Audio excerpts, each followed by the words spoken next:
Well, good afternoon, everyone. Thank you so much for being here today. We're very pleased to be joined by Julien Harneis, the Resident and Humanitarian Coordinator in Yemen. And Julien, without further ado, I give you the floor. I think everybody knows what you will be talking about today.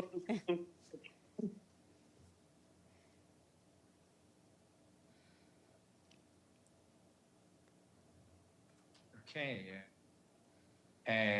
Good afternoon. Thank you for making the time. My name is Julien Harneis. I'm the UN Resident Coordinator and Humanitarian Coordinator for Yemen, and I'm today speaking to you from Sana'a.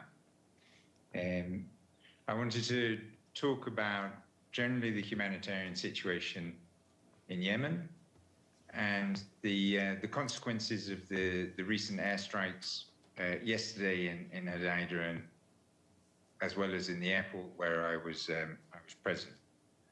So in Yemen, we have, as a result of the 10-year conflict, 18 million people in need of humanitarian assistance. That's about half the population.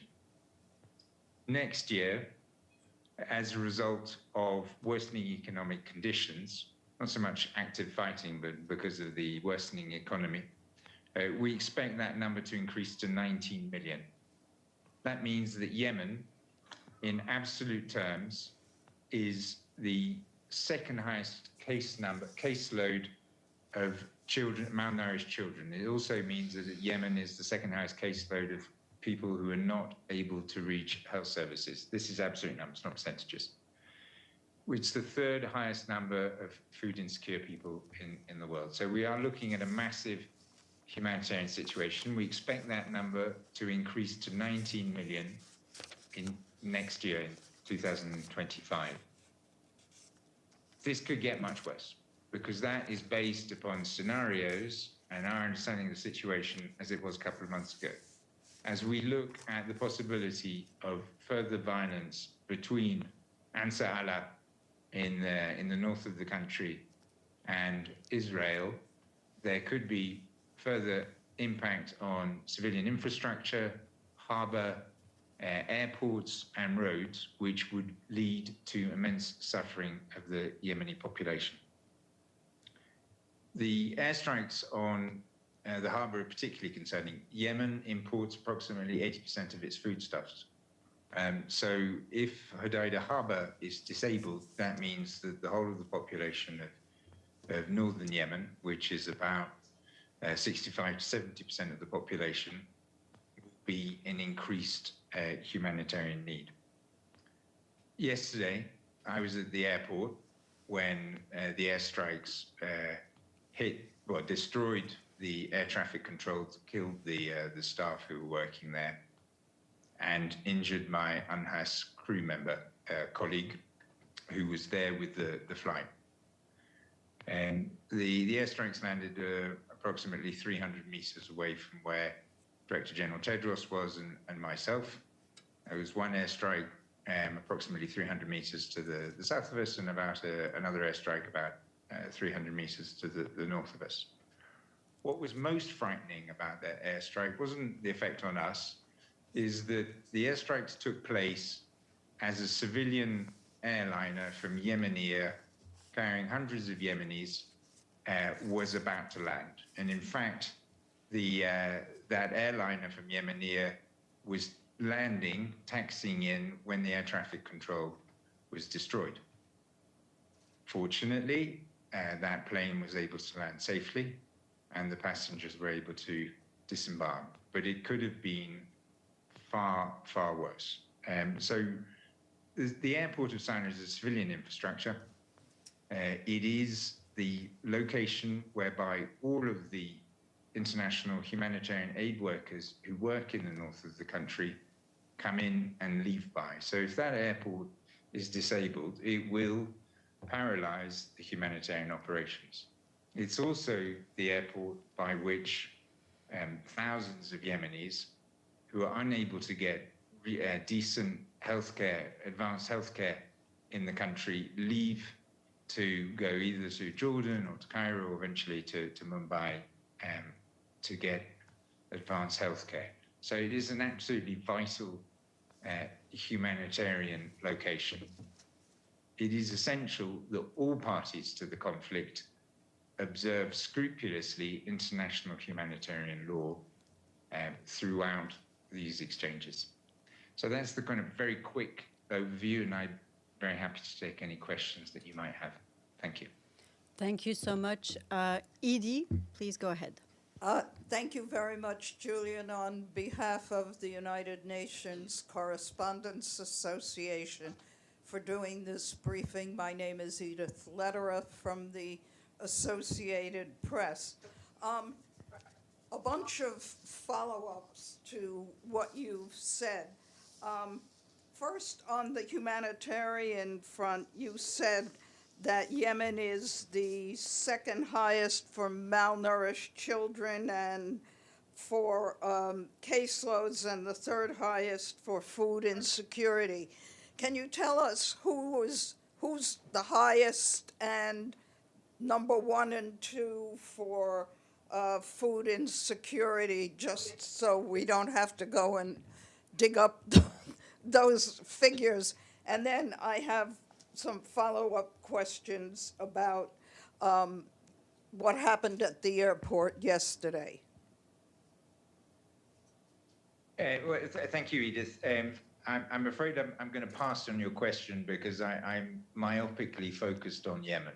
Okay. And want to steer you wrong with my answers about other countries. Okay. At the airport, we actually were never told how many people were in this UN delegation. I assume that were you traveling with Dr. Tedros, and did you participate in all of the meetings that he had? And we guessed that you were in some sort of a VIP room waiting to depart. Could you give us some more details on what exactly happened? Was there any warning? And I'll leave it at that for now. Okay, thank you, Edith. So we were a party of approximately 20 UN personnel in 5 vehicles. I'm based in Yemen and had previously received Director General Tedros some 2 days before.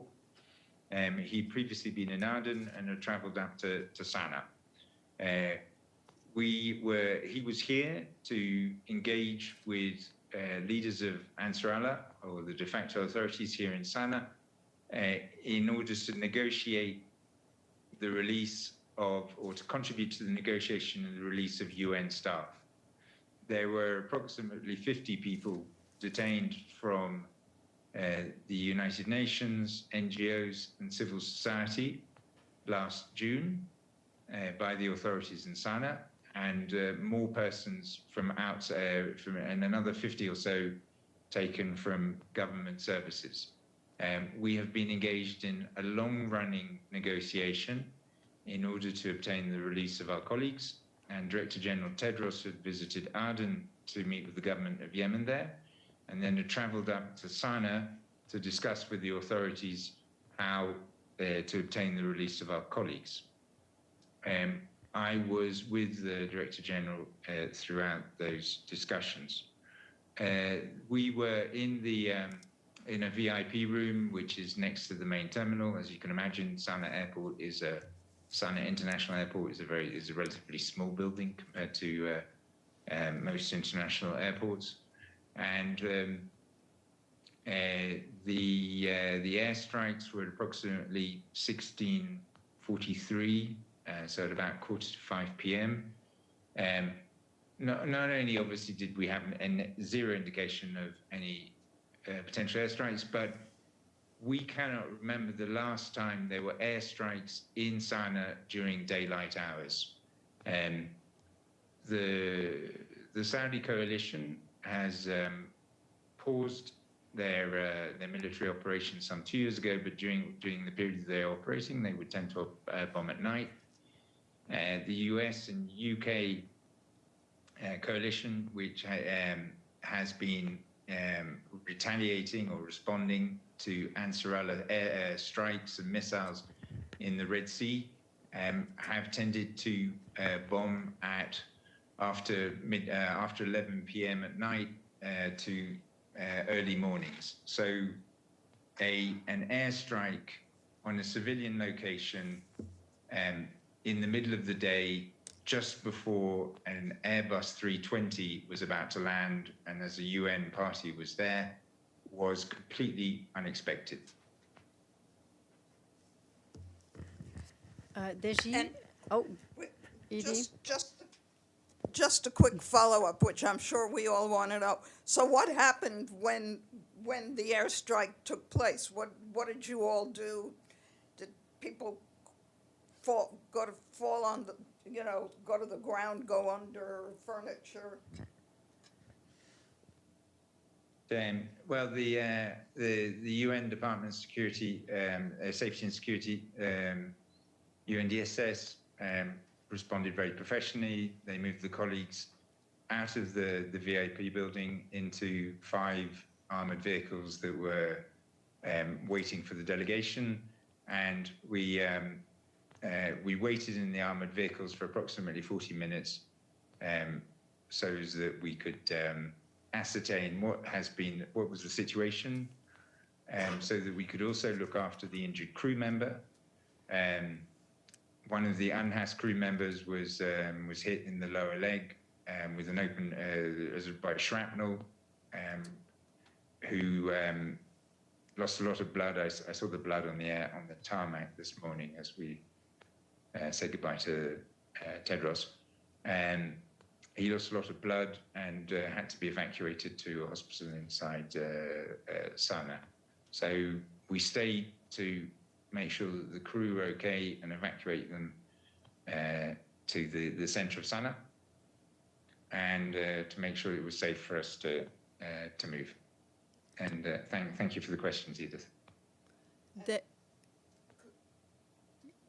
I do just one quick follow-up? Did the whole team stay in Sana'a at a hotel or at the UN compound overnight before you were able, the airport was reopened today and you were able to leave? So we moved the whole party, including the crew, do not normally stay in Sana'a. We moved them to a UN compound, and before we could fly, obviously we needed to check the damage to the runway. There's obviously no air traffic control anymore, so that means only possibility to fly during daylight hours. So we needed to see the condition of the plane and the condition of the tarmac, and make sure the crew was all right, and also to see how the operation on the UNHAS crew member went. He went for 4 hours of surgery, and fortunately we've been able to move him out with Director General Tedros this afternoon. Deji? Hi, this is Xu Dezhi with China Central Television. A follow-up, you just said that Dr. Tedros was there engaging with Ansarallah to talk about the staff that being kept by Houthis. Do you have any more updates on that? And secondly, you also mentioned the dire humanitarian situation, given the fact that the harbor of Hudaydah is key to the humanitarian foods, as well as the airport, which is for international staffers. So how would the airstrikes from Israel directly affected your operation there? Thank you. Okay. Thank you so much for the question. So on the detention, as I noted before, some 100 persons were detained in June of this year, and of which 13 of them are UN personnel, and then a further 4 UN personnel were detained in 2021 and 2023. In total, 17 persons have been detained. Approximately 6 weeks ago, one UN personnel was released, and 2 NGO persons were also released. All of our persons, all of the UN colleagues who have been detained have been working on humanitarian and aid projects throughout this period. And they're covered by UN privileges and immunities, and they should not have been detained. And we have repeatedly called upon the authorities in Sana'a for their release. We have seen over the last weeks some slight improvements, but one person have been able to speak with their families at least one occasion. And as I noted, 1 UN personnel and 2 NGOs were released some 6 weeks ago. The discussions that myself and Director General Tedros engaged in here were to seek a way forward so that all UN personnel and non-UN personnel, NGOs and civil society, could be released. In our discussions with various senior officials in Sana'a, they gave us commitments that we hope will lead to the eventual release of our colleagues. In terms of the, I'll sort of stop there and then I'll move on to the discussion about the harbour. So as we noted, the 80% of UN's food comes through Hudaydah harbour. The 80% of Yemen's food requirements for the north comes through Hudaydah harbour, and I would say close to 90%, 95% of all the medical supplies. So the harbour is absolutely vital. If that harbour is decapacitated, and there have been numerous airstrikes on that harbour. There was airstrikes twice yesterday. Some days ago, the tugs, which are used to bring in the big ships, 2 tugs were destroyed, and there have been previous airstrikes in and around the harbour over the last months. If that harbour does not operate, then we will see a dramatic and sudden decrease in the humanitarian situation in Yemen. The harbour is a civilian location, and the Security Council has established 2 missions in order to assure that. One is the UNMAHA, which was set up as a result of the Stockholm Agreement, and their purpose is to ensure that the harbour is used only for civilian purposes. The other UN mission is UNVIM, so the United Nations Verification and Inspection Mechanism, which is not based in Yemen, but is actually based in Djibouti. They are responsible for ensuring that all containers and products that are taken into Hudaydah harbour are consistent with Security Council resolutions. So there's 2 UN missions whose only job is to ensure that Hudaydah remains only of use for civilian reasons. So it's a civilian facility, there is no doubt about that, and the UN works to ensure that, and any damage to it will lead to massive suffering for Yemenis. Thank you. But you didn't really answer my question, how this round of airstrikes affected your operation there. Has it been delayed or paused or suspended? So the airstrikes of some days ago, which destroyed the 2 tugs, was estimated to reduce the harbour capacity by 50%. Now, we don't know how long that reduction in capacity will be, and we have yet to have done a thorough analysis of what the impact of yesterday's airstrikes were, because those airstrikes took place at 1850. So we're still collecting information and trying to understand that. Thank you. Gabriel and then Javier. Thank you, Julian. This is Gabriel Elizondo from Al Jazeera English. I also have a few follow-ups on the airport incident, and I'll ask them one at a time, hopefully to make it a little easier.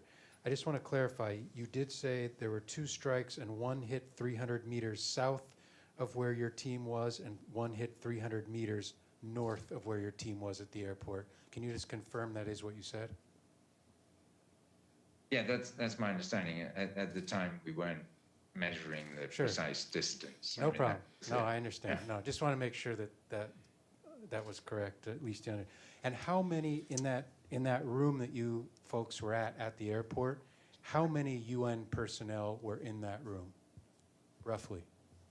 Yeah, it was it was approximately 15 UN personnel in the room, and 5 UN personnel outside of the building.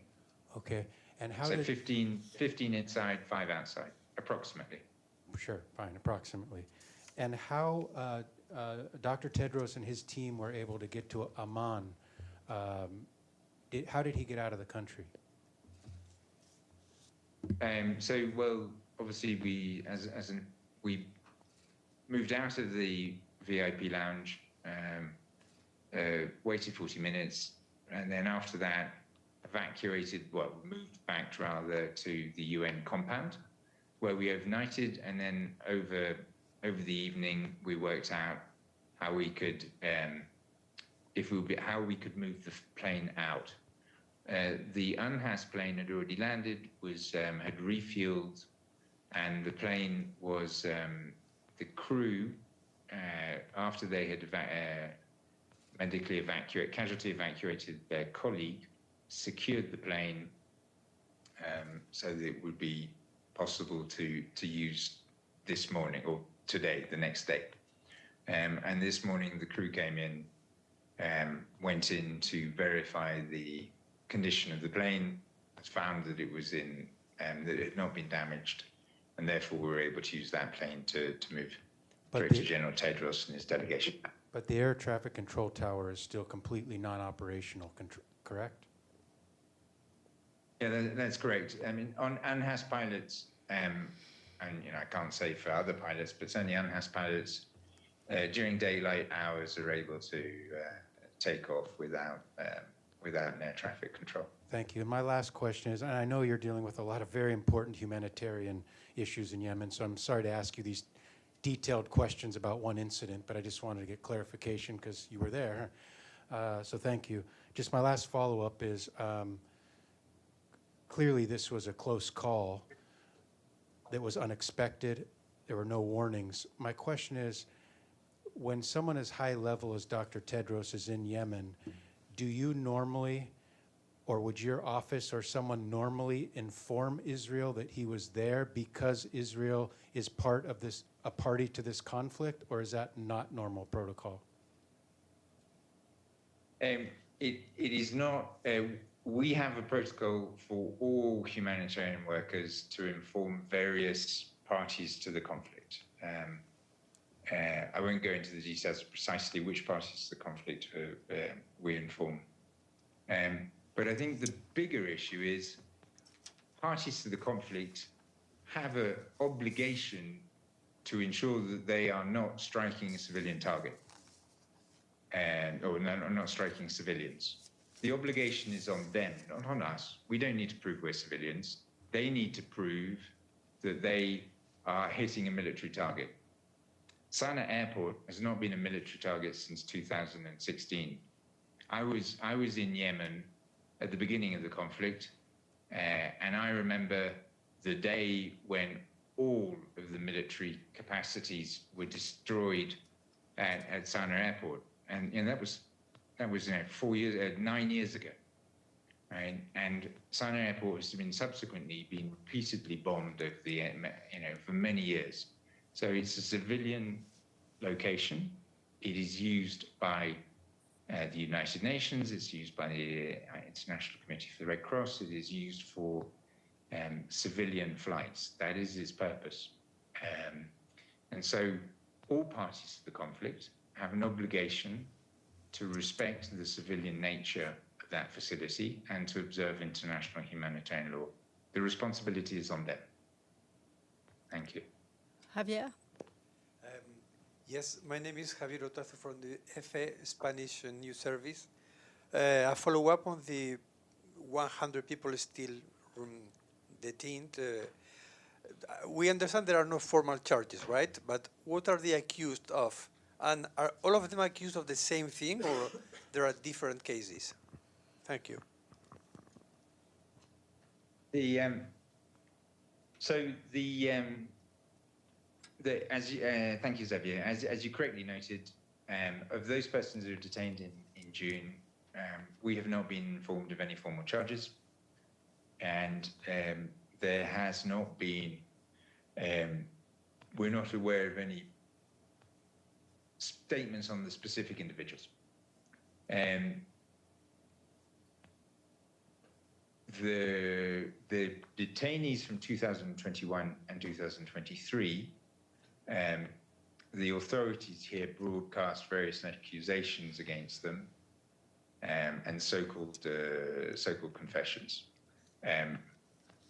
where they were accused of espionage, a charge which the United Nations does not recognize.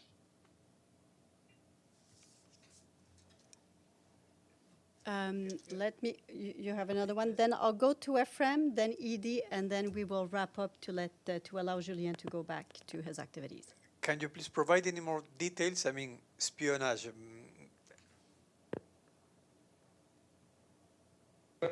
You know, I mean, Xavier, the thing is, we don't recognize it, so we don't really go into we're not going to be repeating charges that we do not adhere to.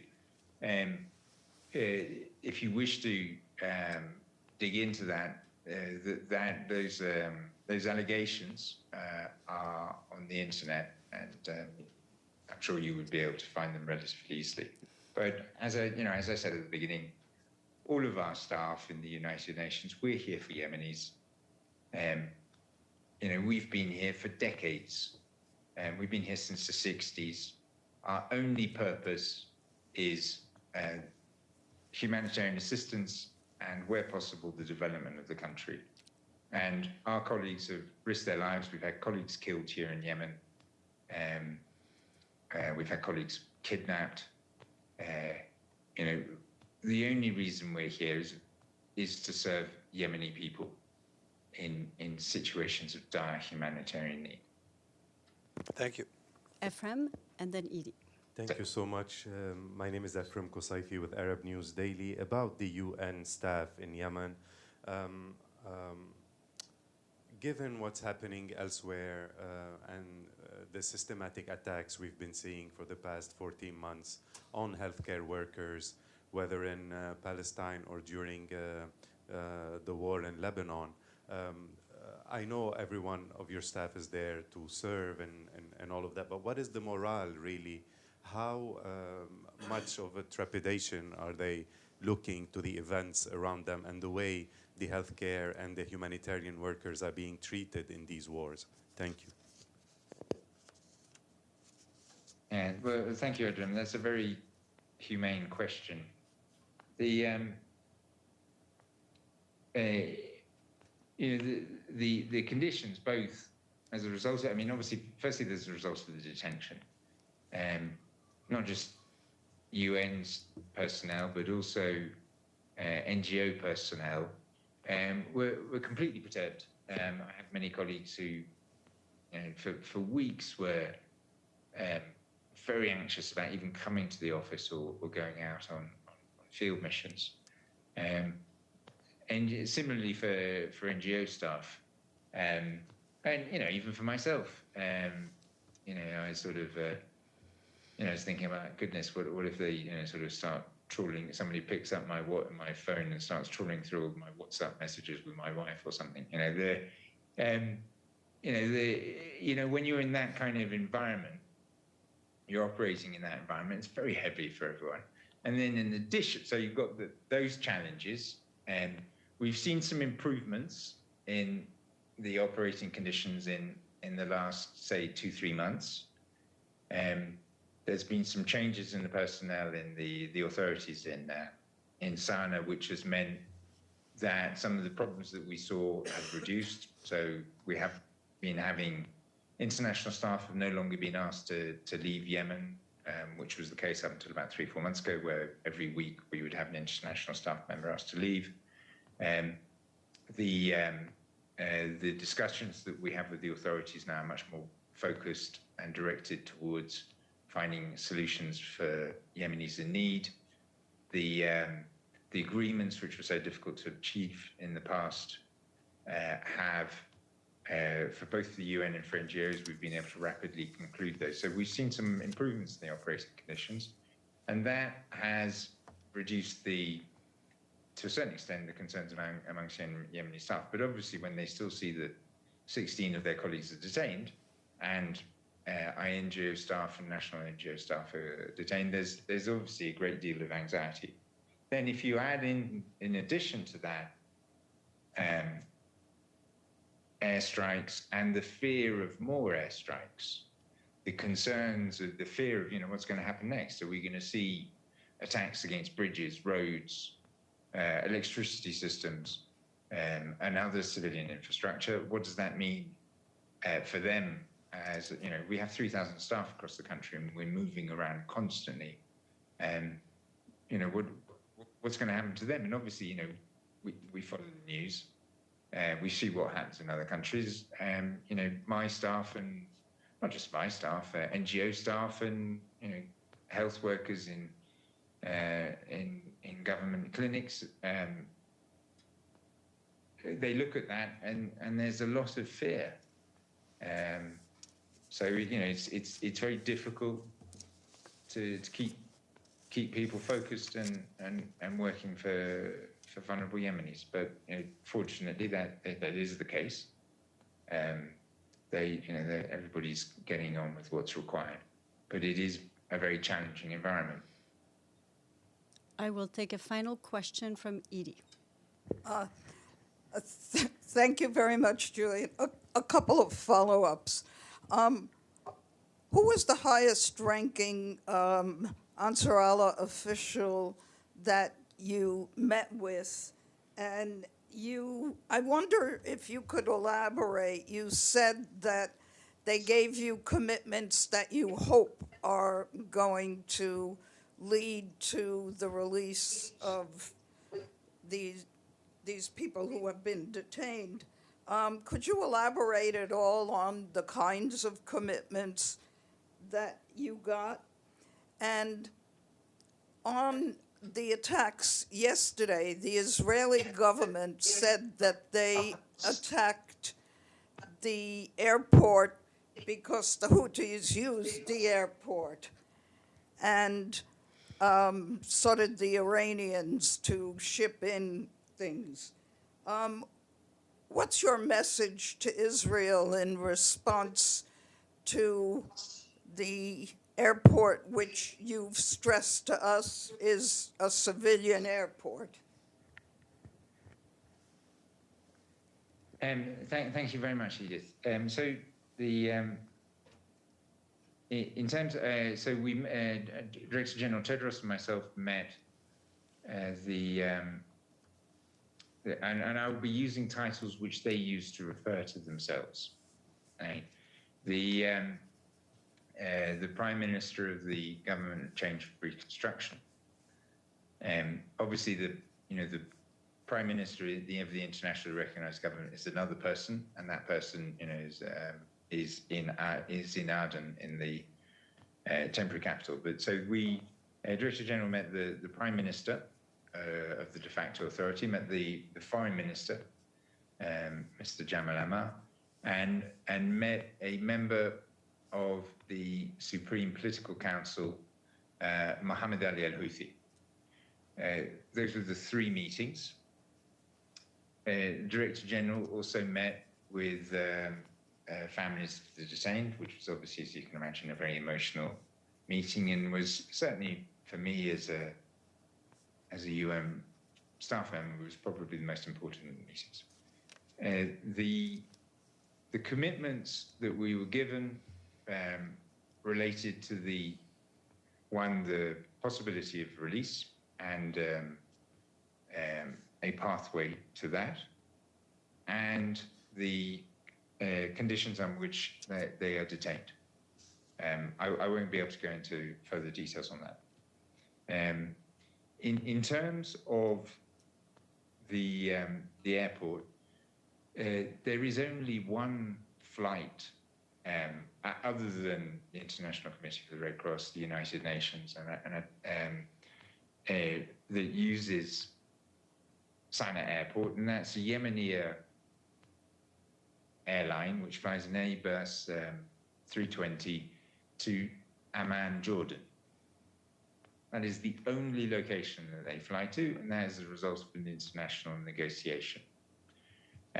Now, I've flown through Jordan many times. I've flown through Amman Airport many times, and the level of scrutiny and security in Amman Airport is, I would suggest, one of the best in the world. Certainly every time I try and take anything more interesting than my clothes, you know, there's a deep level of scrutiny there.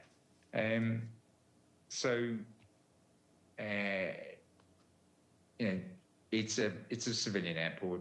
There is one civilian flight to one city, which presumably can be quite easily verified by member states that would wish to require to understand more about that flight. And as I noted, it is that flight operates as a result of an international agreement. I hope that's of help. Thank you very much. Thank you very much. And we will end on this note. Julien, thank you so much for taking the time to be with us today, for taking all of these questions. Thank you so much for your availability. All right, thank you. I will take 2 minutes to go back to the office to grab a few more pieces of paper for you, and I will be right back.